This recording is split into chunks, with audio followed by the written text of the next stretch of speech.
Hello, good morning. Nakababa kami dito. Good morning in God. Dito ulit kami nagbablog, wala na kami. Bukag takti bagay dahawakan ko pa kami da. Dito may makikita tayong kambing. Ang ilog na to, Liam, wala ng tubig, no? Meron konti ayun. Ay, meron pa palang konti. So yun. Dito tayo. Mayroong mga kambing. Pagpakaluin ako yan. Hindi.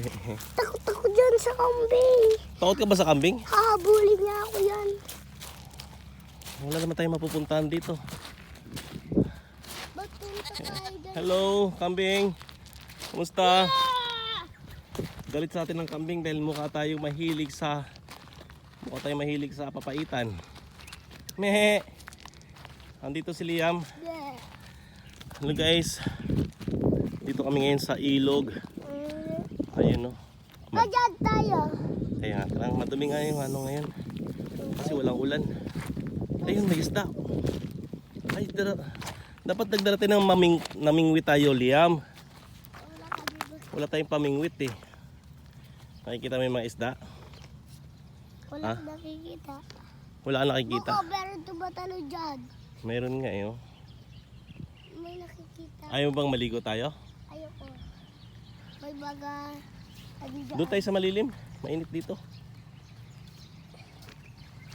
Silip-silip muna ako dito kung meron. Papa, kung meron ako nakita ang susudyaan, Oo. kudid mo. May makita bang suso dyan? Meron na, naglalangoy din naman yung mga suso. Naglalangoy ba yung suso? Hindi naman lumalangoy yung suso. Yung gila nila ginaganon nila. Parang makalangoy sila. Anong ginagawa nila? Naglalangoy. Ikakalito nila yung dilig nila. Ah, okay. Okay. Yun pala yung inaano nila yung snail. Ayun yung tumatalo do. Saan? Ayun do. Ah, oo nga pala. Mayroon. Dapat... Pwede ko. Wag. Ilalagay ko sa brero ko. Saan tayo pwesto ngayon? Kung yung palalim na ganyan do. Mayroon din pala dyan na, ano, na suso na lumasan dila. Oo. Ayun o. Nakita mo yun? Oh, meron ko magalaw. Ayun na! Mayroon nga ako nakita. Ayun ang daming isda. Pakuha tayo! Hindi natin makukuha yan. Paano natin gawin? Buti kung may lambat tayo. Ang galing. Ay, ano yun? Ano ko? Isda. Di ba? Ang ganda. Nakita ko pa yung bag. O, ba't malalim na dyan? Patignan natin kung meron bagani-gani. O, sige, tingnan natin dito. Pwede kang ano dyan. Medyo mababaw. Tingnan mo kung may mahuli ka. Ayoko, takot ako dyan. Bakit na matatakot dito? Mukhang meron hahampas. Mukhang meron mag-aal sa akin dyan. Kung meron maliit na mga isda, hahabulin ako dyan lahat. Hahabulin ka. Wala namang mga paayon. Paano ka mahabol? Gaganon nila yung kamay nila.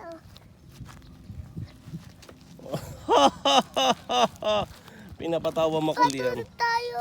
Saan? Tingnan natin yung mga Saan? isda. Let's go. Napakainit, Liam.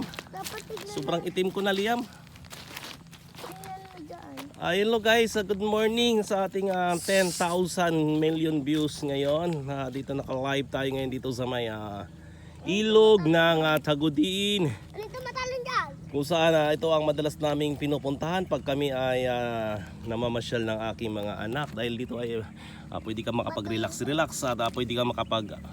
yun, kagaya ng ginagawa niya, pwede siyang mag-stone tawag dyan?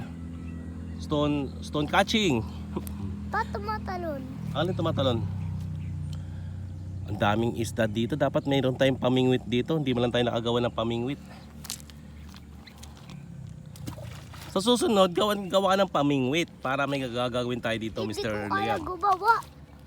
Ano lang naman yung tali at lagyan mo ng pain. Anong pain? Masyadong mainit na. Alam ko na meron silang pamingwit. Nilalagyan nila pangkain ng isda. Kumakain yung isda. Tapos tinaas nila, nakakuha sila ng isda. Yun ang kailangan natin. May pagkain doon. Oo, yun ang kailangan. Isuot mo yung sombrero mo, mainit. Mainit masyado. sige na. Papa. Okay, nandito lang po kami dito sa may In God We Trust, Tagudinians. Sa may gilid ulit kung saan madalas kaming Tayo. nagtatambay dito.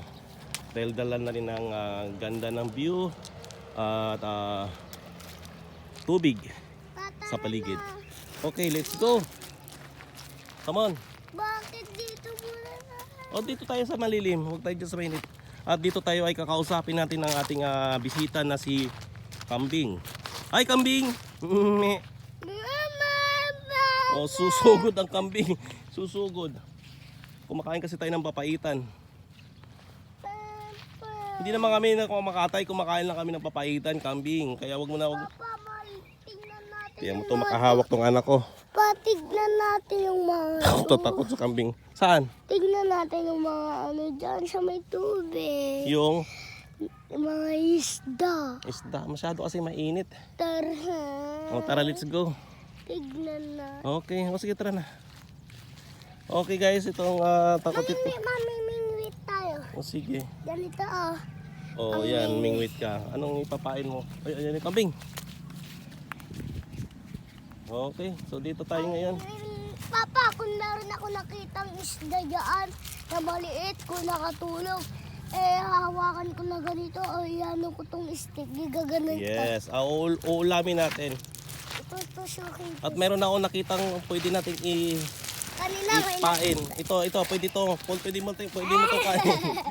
Pwede mo tong kunin siguro, Lia, para ipakain sa mga ano.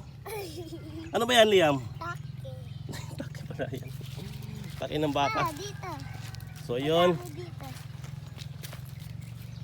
Ayan na po. Pa! Oh, ano yun?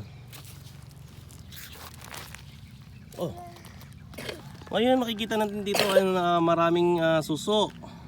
Na mga isda maliliit na mga tilapia. Pero wala kaming lakas ng loob para ito ay makuha. Papa, dun tayo sa kabila. Huwag ka na mamili ng pwesto, masyado ng Dito. ano yan, maputik dyan. Dami dito. Nakatakpan lang. Papa, madami dyan. Nakatakpan lang kasi. Oo, siguro. So huwag ka nang bumaba dyan. Ayan, ay mga kaibigan, ang ating mga kapaligiran ay ating pangalagaan upang ito ay mapakinabangan pa ng ating mga anak. Ito yung mga Dapat maging malinis tayo sa ating ito yung mga bahay ng mga isda. bahay ng mga Isda. isda. Okay, Ito, oh. ang mga isda ay may mga bahay na dapat matuluyan at dapat wag nating sirain. Liam, tama ba ako, Liam? Liam, Naman sirain eh. hindi mo naman sinisira, di ba? Palang pitak lang naman. Pitak lang. Huwag mong pakialaman ng kanilang bahay dahil sila ay naninirahan dyan at natutulog. Binabatuan ko kayo, parang nilabas kayo. Huwag mong batuhin. Palang makahuli tayo up, nagpakita kung nakatulog sila. Tutusukin ko. Okay. Palang makuha natin, kakainin natin. Sa Okay. Dito matanong yung mga doon. Okay guys, thank you so much po sa ating pagsama dito sa Yola. Tae. Ano to? Wag sa akin. Basta, ay! Papa, kukuha ko, ipapakain ko sa mga, Isda. oh. O sige. Okay, hi guys. Sige na, babay na itong anak ko talaga namang nakakatuwa kasama ito. Walang ginawa kundi ang patawanin tayo. At tayo ngayon ng kalamaan na dapat pangalagaan natin ang ating kalikasan para may maabutan ang ating mga mahal sa buhay. At sila naman ang magtatayong tagapagmana ng ating kapaligiran na maganda. Okay? And thank you so much. This is Yola sa ating travel tour. Bye-bye.